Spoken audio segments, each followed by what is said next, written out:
the Eastern Roman Empire gained power and prestige and established itself once again as the superior power in the Mediterranean world, while the rest of Europe was shattered into pieces. I mean, as always in Ck3. And so welcome to the second part of my Eastern Roman Empire campaign.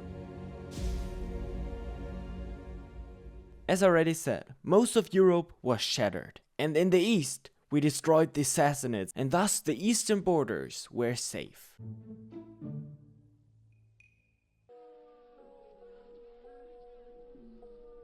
Imperatrix Sibylla was a wise and just ruler, who was managing the court and the empire with great skill, but her true talent was military warfare. She was determined to retake the lost territories that had been conquered by the barbarian invaders, especially the fallen lands in Italy and the imperial city. Understanding that this was a fitting time for her first step, she dared to first advance to Italy, something highly recommended by many in the Senate, and the campaign went well. In the east, however, some borders could lead to serious problems or invasions in the future, and so I decided to wage some wars and to use these mountains. Wait, what's the name of these mountains? Whatever. These mountains in the eastern north could function very well as a natural border, and so I made sure to be in full control of these mountain regions. While strengthening my position at the court, I also focused on further strengthening the economy of the empire. Further wars in Italy followed.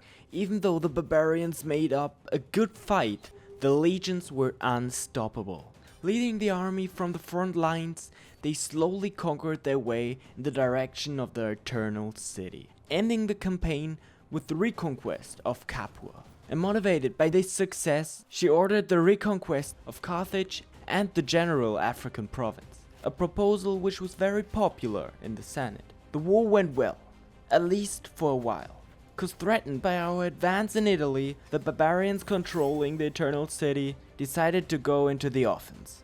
And by the way, what is that supposed to mean? The barbarians were aiming for Sicily, as the island was the strategic center for all the recent military advances and operations. Now I had no time to waste. I took my whole army and laid siege to Carthage. After several months, the city eventually fell, and I could reconquer the African province. But there was not much time to celebrate, as I directly ordered to defend Italy against the barbaric hordes. Some sieges followed, but after an important victory in Syracuse, I decided to march on the Eternal City itself. Unfortunately, not to free it, but to conquer it. And after finally breaking down the Aurelian walls, the city was ours and the war was won.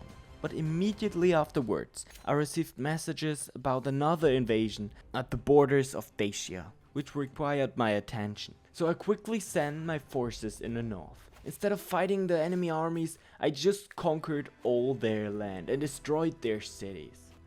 So they were forced to surrender in the end. So I had a little time to manage my court, but not for long, as the barbarians I just defeated attacked me again, this time with an even larger force.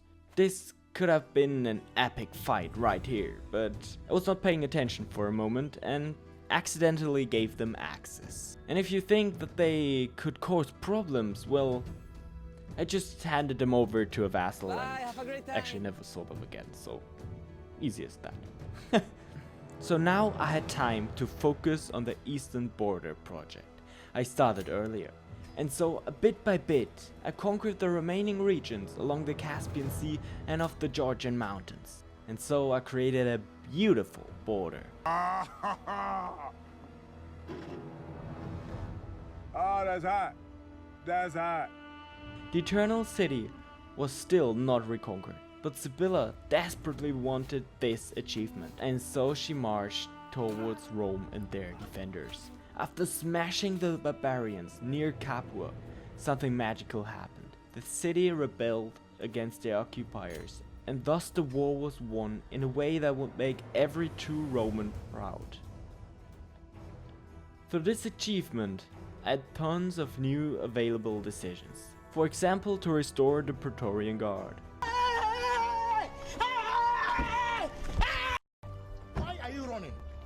Why are you running? The empire was flourished with joy.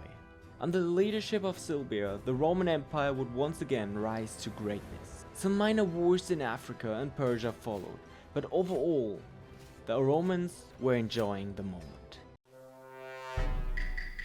But while the Roman armies were fighting in Persia, peasants in the Eternal City revolted, and so the first legion was born to secure its safety. But what really made the legion admirable were the war dogs it contained. And since it was Sibylla, she couldn't just stop waging wars.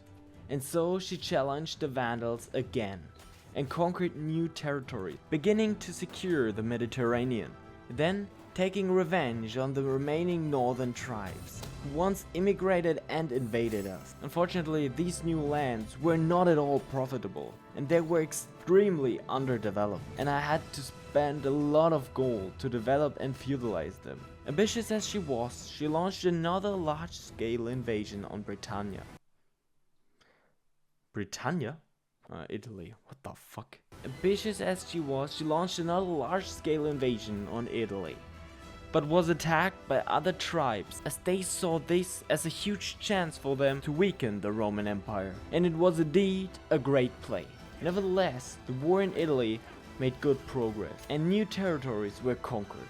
Sibylla had her own statue erected in Rome to remember her greatness. Victories followed until that one day occurred. The day on which Sibylla the Great died. A strong woman, remembering me on the great conquests of Octavius in a different universe. Shout out to all of you who know this guy. Alexandros II now ascended the throne with the task of ending all the ongoing wars, while keeping the empire stable. First, he drove back the invaders from the north, and then directly fought the wars in Italy, and won one war after another. Unfortunately, Corsica managed to defeat us, and in return for our loss, we had to pay 19,750 gold.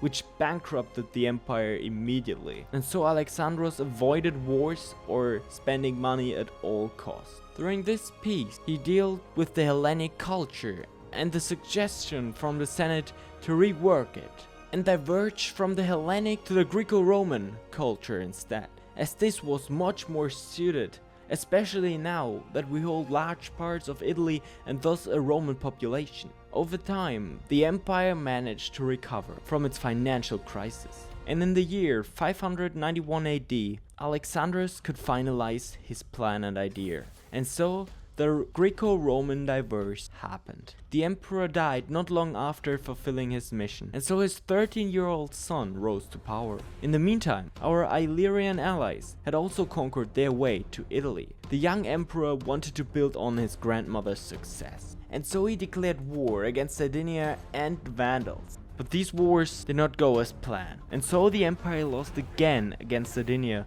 after it had just recovered from its last financial crisis. But it could come even worse if the war against the Vandals were also lost. Now it's up to us to stop this crisis and to lead the empire back in the right direction. Senate.